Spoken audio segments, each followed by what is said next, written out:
What's up, guys and girls?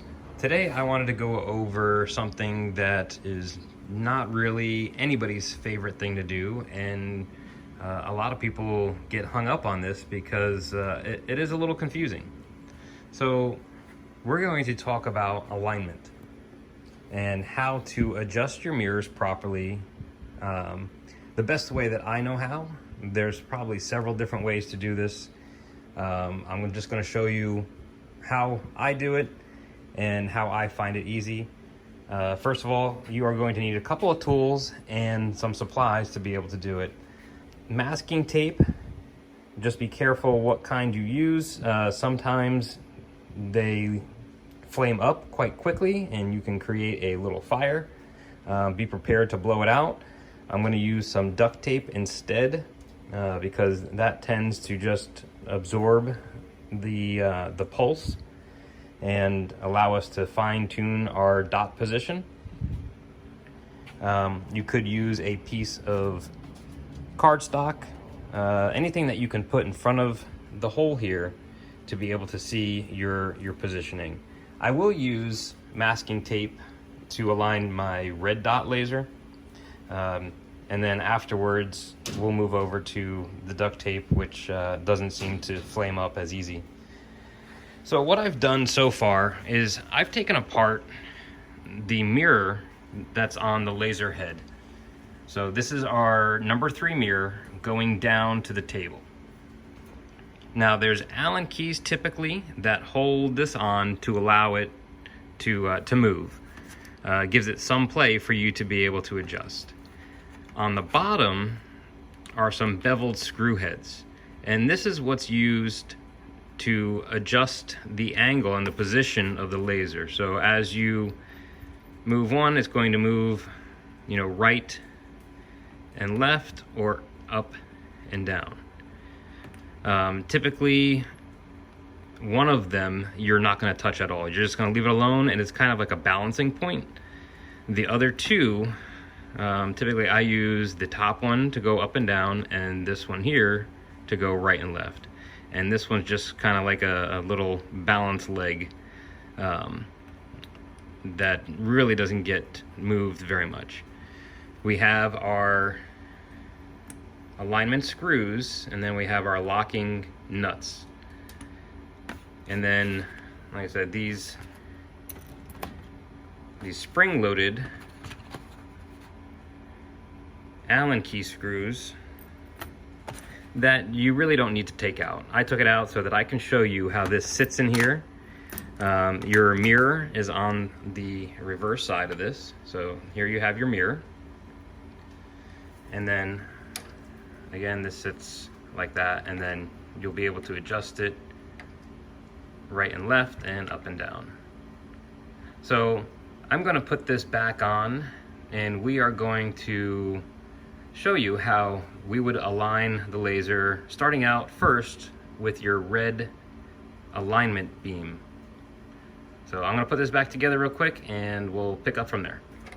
All right, so I have it back together, and again, you don't need to take this entire piece apart like I did. It was more or less to show you how those screws work and what they look like on the back side of the alignment plate. The screws or the Allen keys that have the springs on it are there for a reason.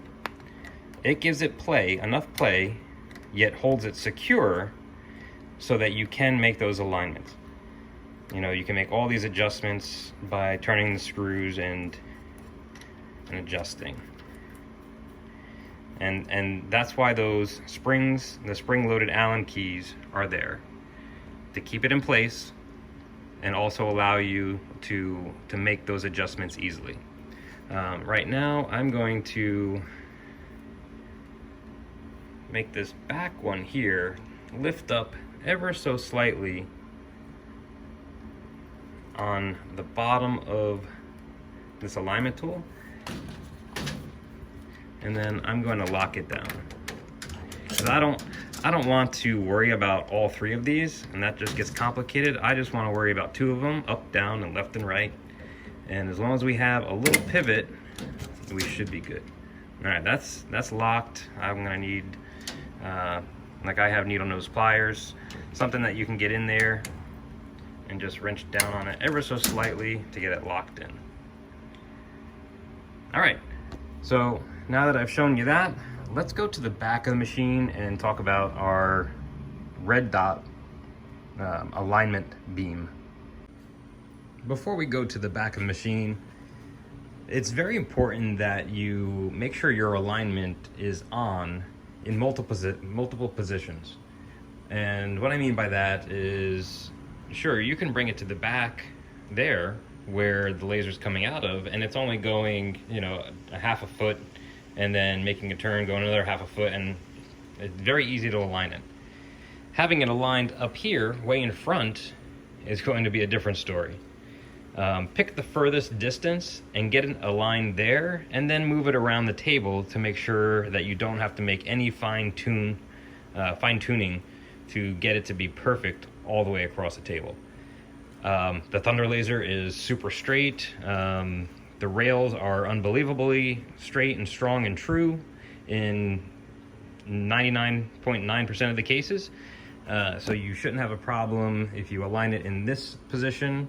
You should not have an issue moving it all around the table and it being aligned. And the cheaper brands will have an issue being true across the board. The other thing you may want to do is, if you have an access door over there, open it. It's going to be a lot easier for you to see all of those positions that you're going to use. And you know, as you're tuning the red dot and the laser beam and the mirrors, you'll be able to see it clearly, as opposed to adjusting it, then coming back out front to see what happened. Make it easy on yourself and give yourself access so that you can make these adjustments easily. One other thing before we go to the back of the laser is, I have this masking tape on here so that we can adjust the red laser. Now I have it dimpled in here so that I can see where the center of the entry point for the laser is going to that mirror. Same thing over here. I have it so that I can see exactly where that center point will be. And you want to get it as close to the center as possible. And right now we can see that that red dot is a little high. All right, let's go to the back. And of course, this is our Thunder 51, Nova 51. This should be able to be applied across a spectrum of lasers. So this is a typical CO2 laser setup. On the Thunder laser, you are going to have pretty much the same mechanisms to adjust the mirrors as you did out front on the laser head. But I'll go over each part of this real quick. So right here is where we have our exit point of the laser. The laser is going to go through this combining lens, which basically allows the laser beam to go through the mirrored glass, hit our mirror number 1, and shoot forward through the hole and go up to mirror number 2. The reason for the combining lens is it's taking our red dot pointer that we use to align, and it's basically combining it and shooting it across to the mirror. So you can see right there where the red dot is, right here. It is hitting that mirrored glass and then shooting this way to the mirror, to our mirror number 1. It does go through the glass, but it is not a burning laser, it is just a visual aid. This one is adjusted, and you want it in the center of the mirrored glass as well as your mirror on the laser, or the mirror number 1. A lot of people will have issues with their alignment beam or their red dot laser losing power. These things are sometimes go bad, and typically what I recommend is making sure that this combining lens is clear and clean, All right, so I have the piece of tape on mirror number 1, and now I'm going to make a few adjustments just by turning my Allen key ever so slightly to try to get it more centered. It's not easy to record this and do it, but I'm trying. And again, I want to get that as close to the middle as I can. And currently, that is dead. All right, guys, so now that I have my red dot laser, my alignment beam all dialed in and set up, and it's going to the center of my mirror 2, I'm going to pulse it and see exactly where we stand. And this is how I'm going to fine-tune the next adjustment for mirror 1.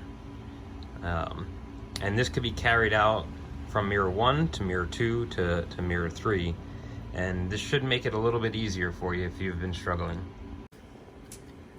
Okay, so if you look at my pulse, it is way off to the bottom right. And that is not acceptable. So what I'm going to do is I'm going to adjust my red dot laser to that point. So I'm going to move, let me see if I can zoom in here for you. I'm going to move my red dot. I know we just adjusted it, but this is to make it so much easier for you. So if I move that red dot to the center of my pulse, and I'm using these on the back to adjust that. So now I know that the red dot is following the same path as the laser. I don't have to touch this anymore. The red dot is done, it's secure, it's aligned with my laser beam. So now what I can do is I can take my first mirror adjustments and I can fine tune that and get it back up to the center of my mirror 2 entry. And that's close, but not quite. And this way you're not constantly pulsing. Let's see.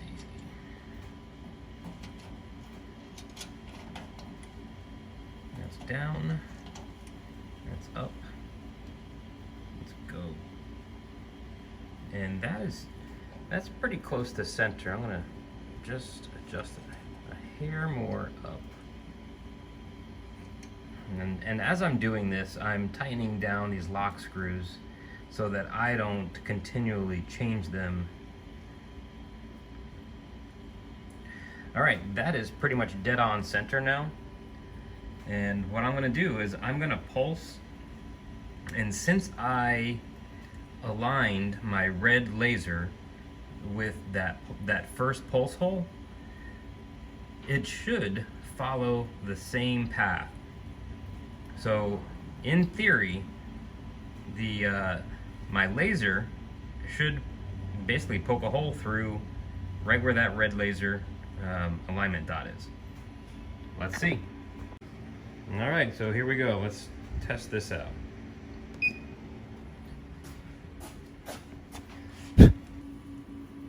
Yep, it's just a hair off, and I can readjust the red laser just a hair down, just to make sure that we are on the same page and following the same path.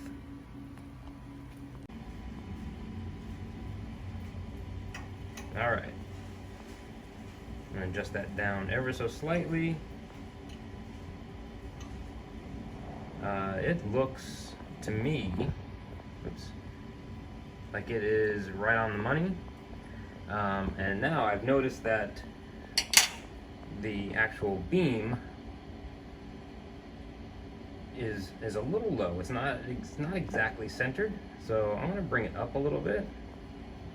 And again, I'm loosening it adjusting and then retightening right away so that I'm not really over adjusting anything or accidentally knocking it out of whack.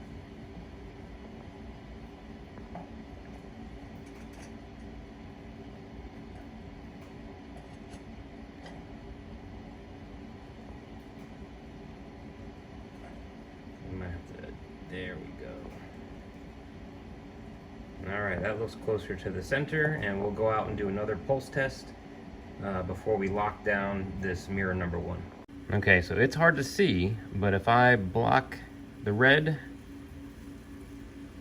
that last pulse that I did was perfect, and it is practically dead center. Yeah. Yep. So now we're gonna move over to mirror number 2, which is the one we're testing in front of. We'll pull that off, and basically we're gonna go down the line over there and adjust so that it goes into the center of our next entry to the mirror. All right, on to mirror number 2. A good place to start on these adjustments is making sure that this is flat. So you could always, you can see there's a gap in between there. I typically try to make sure I start out where it's flat and then make my adjustments from there. That is flush up against, this bottom one is not.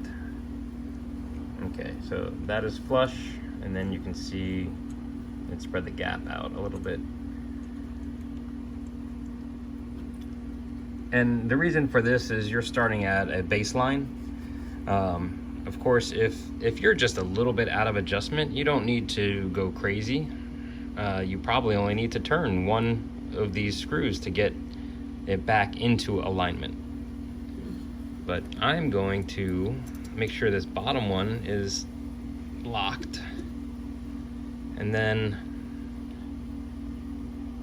let's see if we can focus in over there.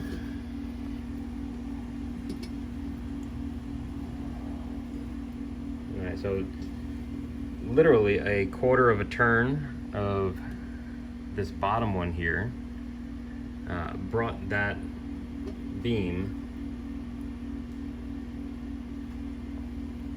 into the center, but it's too high. So now we're going to have to adjust the top one.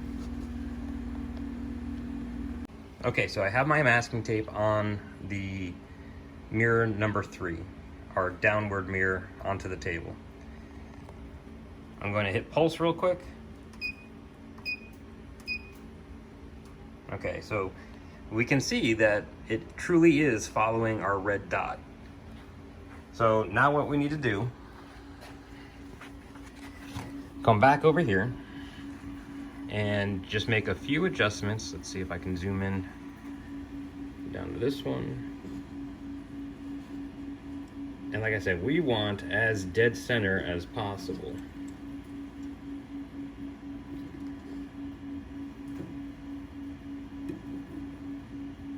Have to loosen up my locking nut there so I have more motion.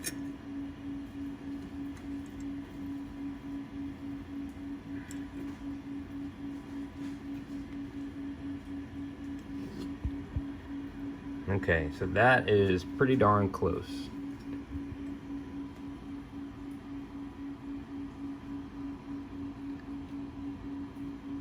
Not the easiest thing to do while holding the phone. It goes up a hair.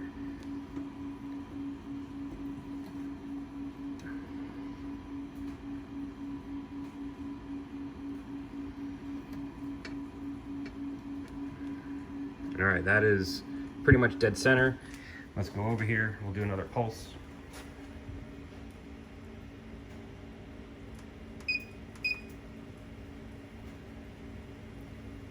All right, and that's pretty much dead center. Okay, so now we're going to adjust the number 3 mirror going down through the nozzle. And what we're looking for is the beam needs to come out of the nozzle in the center so it's not clipping the edges.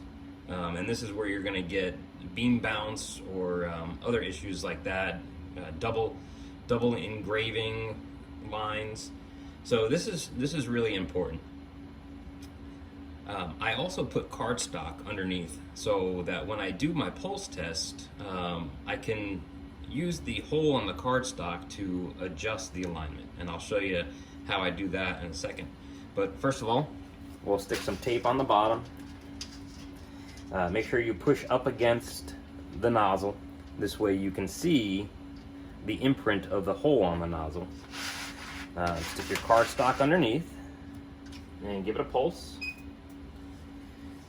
We're going to pull this off, and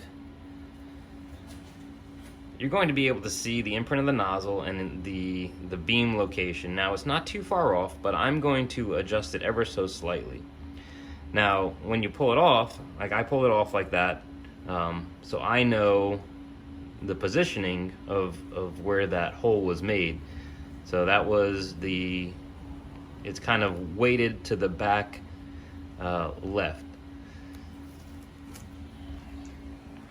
So now if I look at my beam and the hole that it made, I know that I need to come forward a little bit.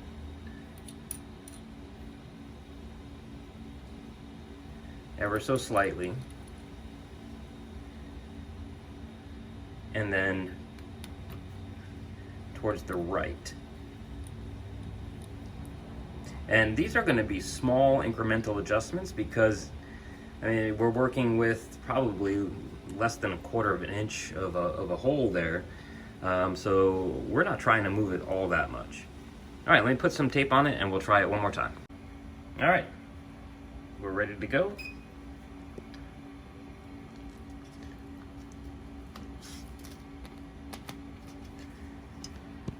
And now that is dead center. I don't have to touch anything else. I'm going to tighten down my locking nuts, and that's it for that alignment. So at this point, I know that I have it centered. I've adjusted off of the cardstock, I've adjusted off of the tape, and everything is coming out of the nozzle correctly. But now what I want to see is I want to see if it maintains the same position or the same path as I move the laser head around. So I put a piece of tape on it again, and what I'm going to do is I'm just going to draw a little dot there, and then as I move it to the back, I'm going to see how much that red dot moves. And if that red dot doesn't move, then your mirrors are true, your rail system is true, and you really don't have to worry about it coming out of focus or having beam bounce off of the nozzle throughout the bed. The very last thing that you guys are going to want to do is to run that pulse test in multiple locations of the bed, just to double check and make sure that you truly do have no beam bounce, no edge clipping on the nozzle. So I typically would run in the corners. So you're going to double check and make sure that all you have is that little pin prick on your material. If you have any type of half moon or thumbnail around the outside, then you still have beam bounce, which means it's clipping the edge of the nozzle. But if you run this test like we did, and the alignment like we did, you should be fairly accurate in your alignment. You know, again, go through pulse in a couple areas, make sure you are getting a clean pulse, and maybe do a couple of test cuts just to make sure that it is maintaining your focus all the way around. Maybe do a couple of circles, and other than that, that's how we do a thorough alignment. We appreciate you guys taking the time to watch this long video. Make sure you hit the like and the subscribe button, and we'll catch you on the next video.